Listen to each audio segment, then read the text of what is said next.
Question number first, Harappa सभ्यता का सर्वाधिक मान्यता प्राप्त काल कौन सा रहा है? 2800 ईसा पूर्व से 2000 ईसा पूर्व, 2500 ईसा पूर्व से 1750 ईसा पूर्व, 3500 ईसा पूर्व से 1800 ईसा पूर्व, यह निश्चित नहीं हो सकता है। तो इसका सही आंसर है दोस्तों, आंसर बी इज करेक्ट है दोस्तों। 2500 ईसा पूर्व से 1750 ईसा पूर्व हड़प्पा सभ्यता का सर्वाधिक मान्यता प्राप्त काल रहा है दोस्तों। जी हाँ दोस्तों, चलिए नेक्स्ट क्वेश्चन की ओर चलते हैं। आपके सामने अगला क्वेश्चन नंबर सेकंड, सिंधु घाटी की सभ्यता निम्नलिखित में से किस सभ्यता के समकालीन नहीं थी? मिस्र की सभ्यता, मेसोपोटामिया की सभ्यता, सीन की सभ्यता, ग्रीक की सभ्यता। तो इसका सही आंसर हो जाएगा दोस्तों ग्रीक की सभ्यता। Option number D is correct होगा। आपको बताते हैं सिंधु घाटी की सभ्यता मिस्र, मेसोपोटामिया, ग्रीक सभ्यता के समकालीन थे। तो सिंधु घाटी सभ्यता ग्रीक सभ्यता की समकालीन नहीं थी और इन तीनों की समकालीन थी दोस्तों।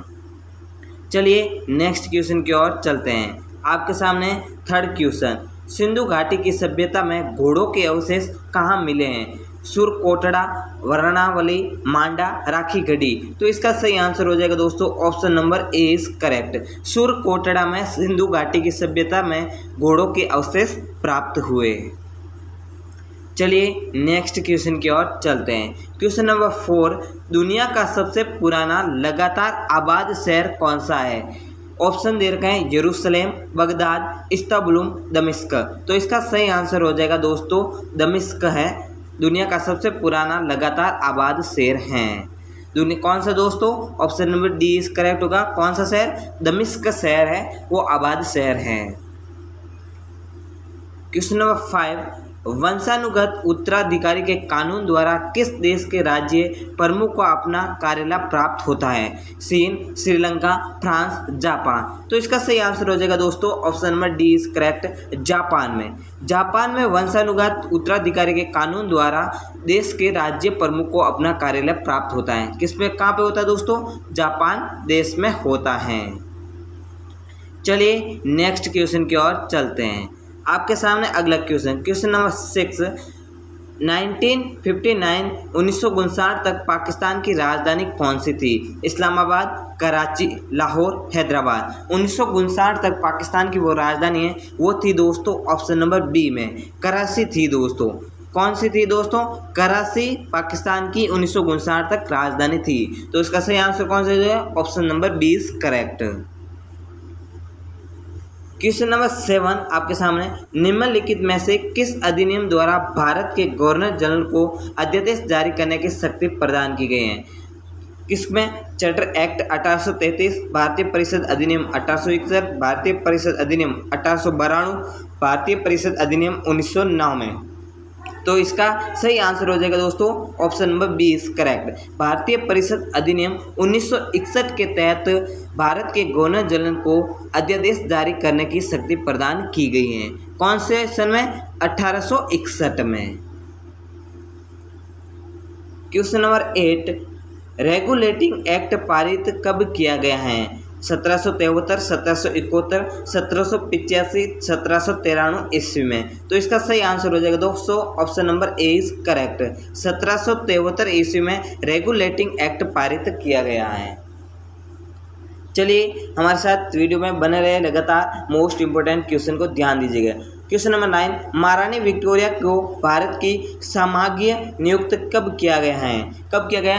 1885, 1875, 1876, 1858। तो महारानी विक्टोरिया हैं, उसको भारत की सम्राज्ञी हैं, वो 1876 ईस्वी में किया गया है। किसमें किया गया है? कौन से सन में? 1876 ईस्वी में। इंग्लैंड की महारानी विक्टोरिया थी। क्वेश्चन नंबर 10, भारत के राष्ट्रपति की तुलना निम्नलिखित में से किसके द्वारा सर्वाधिक उचित है? अमेरिका के राष्ट्रपति से, फ्रांस के राष्ट्रपति से, ब्रिटेन के सम्राट से, श्रीलंका के राष्ट्रपति से। तो इसका सही ऑप्शन हो जाएगा दोस्तों option number C is correct. Britain के सम्राट से भारत के राष्ट्रपति की तुलना में से सर्वाधिक उचित हैं दोस्तों। तो इसका सही आंसर कौन सा हो जाएगा? Option number C is correct हो जाएगा दोस्तों। किसके थे? ब्रिटेन के सम्राट के सर्वाधिक उचित हैं।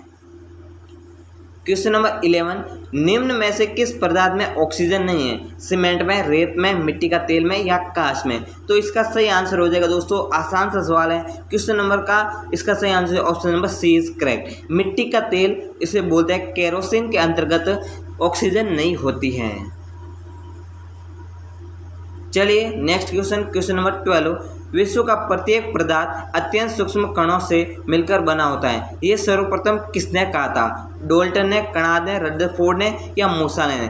तो ये विश्व का सबसे प्रत्येक पदार्थ अत्यंत सूक्ष्म कण होता है, ये कणाद ने कहा है दोस्तों। तो इसका सही आंसर हो जाएगा option number B is correct. किसने कहा है दोस्तों? कणाद वैज्ञानिक ने कहा है। क्वेश्चन नंबर 13, मनुष्य आर्द्रता से परेशानी महसूस करता है, इसका निम्न में से उपयुक्त कारण क्यों है? आर्द्रता आती है तो मनुष्य परेशान हो जाता है, क्योंकि अधिक पसीना आना, कम पसीना आना, पसीना का आर्द्रता के कारण वाष्पित नहीं होना, उपरोक्त में से कोई नहीं। तो इसका सही आंसर हो जाएगा दोस्तों option number C is correct. पसीना का आर्द्रता के कारण वाष्पित नहीं होता है, वाष्पन नहीं होने के कारण अधिक श्वेत ग्रंथियां से पसीना आने से आदमी आर्द्रता से परेशानी महसूस करता है। नेक्स्ट क्वेश्चन नंबर 14, पहाड़ों पर पानी निम्नलिखित के तापमान पर उबलने लगता है। 100 डिग्री सेंटीग्रेड से कम, 100 डिग्री सेंटीग्रेड से अधिक, 100 डिग्री सेंटीग्रेड या इनमें से कोई नहीं? तो इसका सही ऑप्शन हो जाएगा option number A is correct. 100 degree centigrade से कम तापमान पर पानी उबलने लगता है, क्योंकि ज्यों ज्यों ऊंचे की तरफ जाएंगे तो क्वथनांक बढ़ता है, क्वथनांक बढ़ने पर तापमान भी वृद्धि होती है। क्वेश्चन नंबर 15, काले वस्त्रों के मुकाबले श्वेत वस्त्र शीतल क्यों होते हैं? काले वस्त्रों के मुकाबले श्वेत वस्त्र शीतल क्यों होते हैं? अपने पास पहुंचने वाले सभी प्रकाश को अवशोषित करते हैं, उनके पास जो भी प्रकाश पहुंचता है उसे परावर्तित करते हैं, प्रकाश भेदक नहीं होने देते, सूर्य के प्रकाश को पूर्णतः शीतल कर देता है। तो इसका सही आंसर हो जाएगा दोस्तों option number B is correct. उनके पास जो भी प्रकाश पहुंचता है उसे वे परावर्तित कर देते हैं, जिस मार्ग से आए हैं और उसी मार्ग से उन्हें परावर्तित कर देते हैं दोस्तों।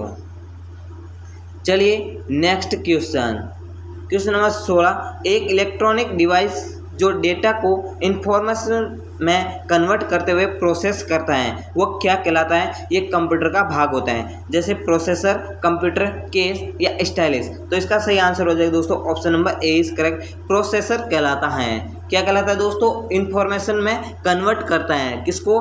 डेटा को इंफॉर्मेशन में कन्वर्ट करता है, वो कहलाता है प्रोसेसर।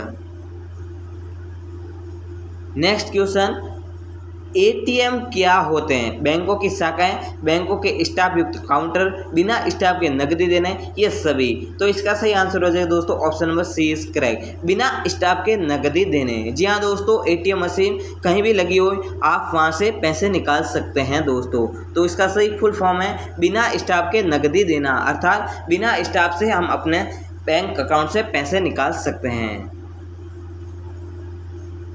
क्वेश्चन नंबर 18, कंप्यूटर में जाने वाले डेटा को क्या कहते हैं? आउटपुट, एल्गोरिथम, इनपुट, गणना।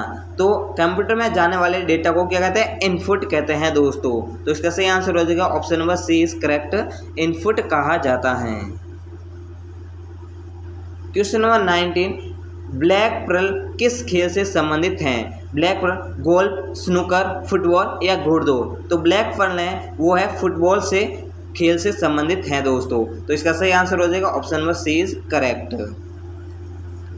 क्वेश्चन नंबर 20, डेविड वार्नर किस देश के लिए क्रिकेट खेलते हैं? England, New Zealand, Australia, Sri Lanka. तो इसका सही आंसर हो जाएगा दोस्तों option number C is correct, Australia. David Warner है वो ऑस्ट्रेलिया देश के लिए क्रिकेट खेलते हैं। किस देश के लिए खेलते हैं?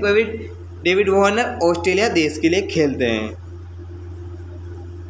क्वेश्चन नंबर 21, किस महाद्वीप में अब तक एक भी बार ओलंपिक खेल का आयोजन नहीं किया गया है? एशिया, यूरोप, अफ्रीका, दक्षिण अमेरिका।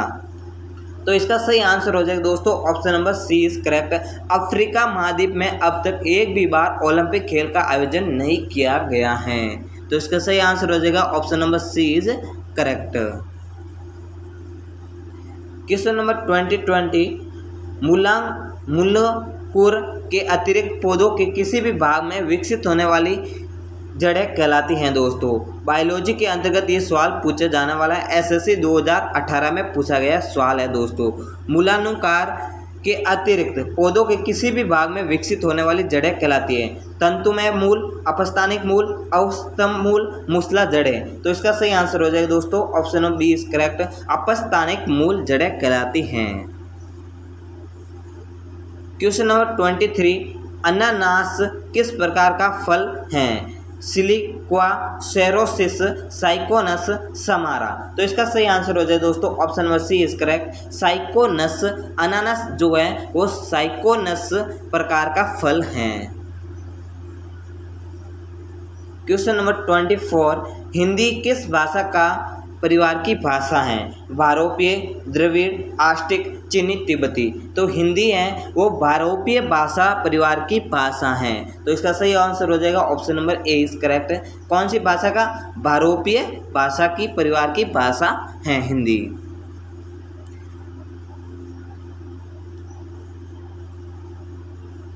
तो इसी प्रकार हमारे साथ बने रहे दोस्तों, और most important question computer, Hindi, biology तथा भारतीय संविधान, इतिहास से संबंधित अपनी कंपटीशन लेवल एग्जाम की तैयारी को मजबूत बनाते रहे।